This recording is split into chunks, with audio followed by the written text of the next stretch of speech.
Good morning. शुरू करते हैं आज का करंट अफेयर। देखते हैं कि आज के करंट अफेयर में क्या इंपॉर्टेंट है।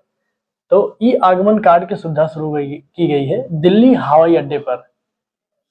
भारत में पहला ऐसा हवाई अड्डा है जिसपे ई आगमन कार्ड की सुविधा शुरू की गई, जिससे कार्डलेस एंट्री के लिए। दूसरा हम देखते हैं उत्तर प्रदेश में श्री अन्न की खरीद। श्री अन्न क्या है? मोटे अनाज। मोटे अनाज में क्या आता है? मक्का, बाजरा, ज्वार। ठीक है। ये कहाँ खरीद बिक्री इसकी होगी? खरीद कहाँ पे होगी इसकी? किसान मित्र पर। किसान मित्र जो पोर्टल है उस पे जाकर के आपको रजिस्ट्रेशन करना पड़ेगा। जो भी किसान बंधु है उनको रजिस्ट्रेशन करना पड़ेगा और 48 घंटे के अंदर सबसे अच्छी व्यवस्था भुगतान हो जाएगा। इसमें जो एमएसपी तय की गई है, मक्का की 2400 रुपए है प्रति क्विंटल है ये, और बाजरा 2775 रुपए प्रति क्विंटल है, और ज्वार में 3749 रुपए सामान्य ज्वार का एमएसपी है, और जो हाइब्रिड ज्वार है उसमें 3699 रुपीज प्रति क्विंटल इसकी एमएसपी तय की गई है। अब देखते हैं दूसरा न्यूज। पहली कंटेनर ट्रेन, भारत में पहली कंटेनर ट्रेन चलाई गई है दिल्ली तुगलकाबाद से कलकत्ता तक। ये पायलट परियोजना है जो आगरा और कानपुर होते हुए जाएगी। इसका उद्देश्य क्या है कि जो माल ढोया जा रहा है उसको सस्ता किया जा सके और बहुत कम समय के अंदर माल पूरे पहुंचाया जा सके। तीसरा है स्वस्थ नारी सशक्त अभियान। अभी हम लोग देख रहे थे रिसेंटली में कि ये अभी स्वस्थ नारी सशक्त अभियान बहुत तेज से न्यूज में आ रहा था। ये 17 सितंबर 2025 से शुरू हुआ था। अब इसमें देखने वाली बात है कि टोटल कितनी शिविरें लगी हैं। तो इसमें 11.31 लाख यानी 11,30,000 स्वास्थ्य शिविर पूरे भारत में लगाए गए हैं और 6.51 करोड़ से अधिक को सुविधा उपलब्ध कराई गई है। तो इसमें ये जानकारी इंपॉर्टेंट है। एग्जाम का पॉइंट ऑफ व्यू से बस इतनी जानकारी है और आगे डिस्कस करते हैं। अगली न्यूज की तरफ हम बढ़ते हैं और देखते हैं कि और क्या इंपॉर्टेंट न्यूज है।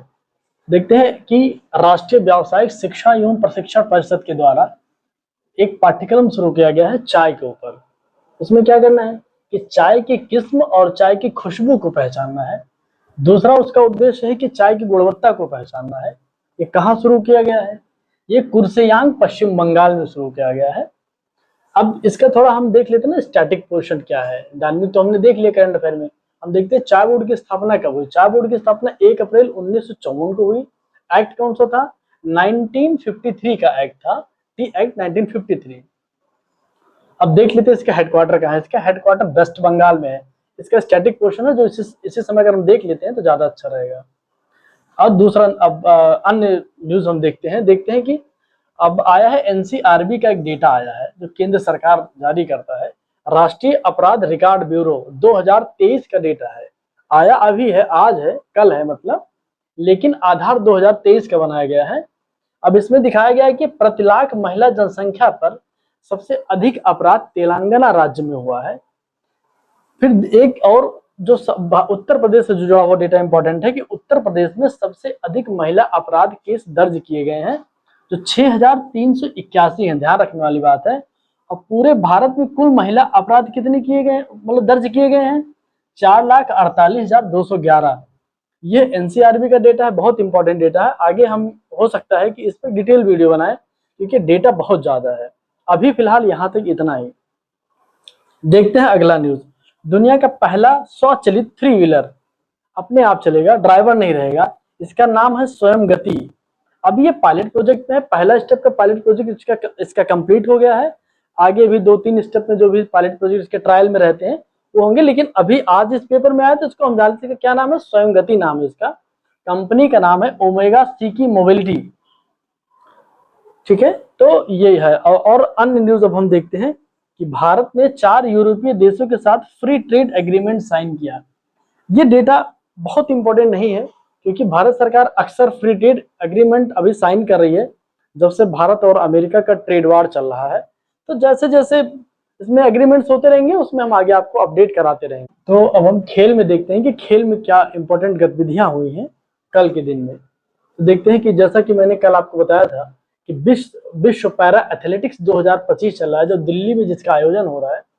तो उसमें भाला फेंक में सुमित अंतल स्वर्ण पदक जीते हैं जिन्होंने F64 वर्ग में 71.3 मीटर भाला फेंका।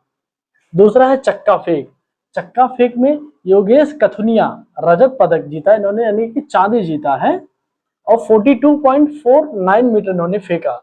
ये हरियाणा के झज्जर जिले से बिलोंग करते हैं।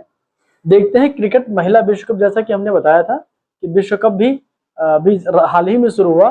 पहला मैच था कल, भारत ने श्रीलंका को पहले मैच में हराया। ये खेल से जुड़ी जानकारियां थी। नेपाल में एक प्रथा है जिसमें क्या करते हैं कि 2 साल की बच्ची को 11 साल की उम्र पूरा होने तक उनको मंदिर में प्रवेश कराते हैं, उनको मंदिर में ही रहना होता है।